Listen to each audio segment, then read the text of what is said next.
iba talaga pag model eh.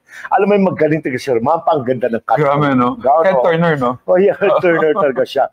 I also love Lovie Poe. Lovie Poe. Alam mo ba sino gumawa nun, Nay? Sino? Si Mark Rancy, yung kaibigan natin na in-interview natin dati. Yes. Ang ganda ng damit at ang ganda ng pagkadala niya. Yes. At saka, may isa ako nakita, I don't know if it was Angelica de la Cruz, no? Parang sa Angelica de la Cruz, I don't know kung namalikmata lang ako. The gown was fine, pero sa likod niya rito, yung isang pisngi ng puwet niya sa right side, ay butas, yung parang bang style talaga yon. Tapos, I don't know if it was her, no? Pero kasi parang nakita ko mukha siya, nakita mo?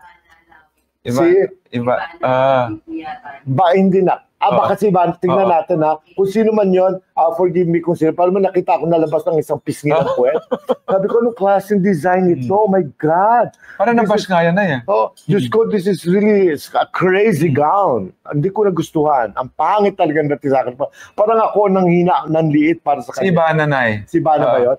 Nakita mo yung gown, di ba yung labas sa isang puwet niya? Oh my God, anong klaseng gown niya? Sana natalo pa niya the late Tet Antiquiera during our time na walang panty. Umattend ng isang awards night dito sa Metropolitan Theater. Anyway, so yun, maganda yung mga damit. Andrea Brillantes was also good, no? Magandang damit niya.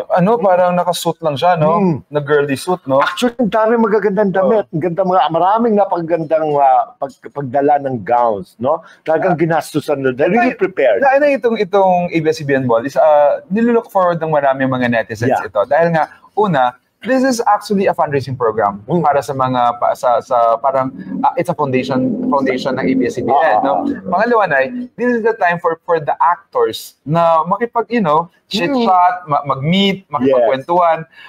Now, kalimutan mo na yung mga trabaho.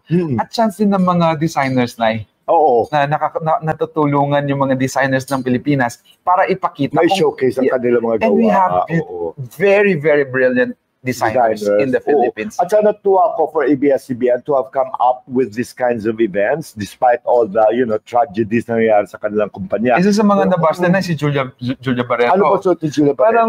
Parang ganun na tapos parang namalengke. Parang ganun.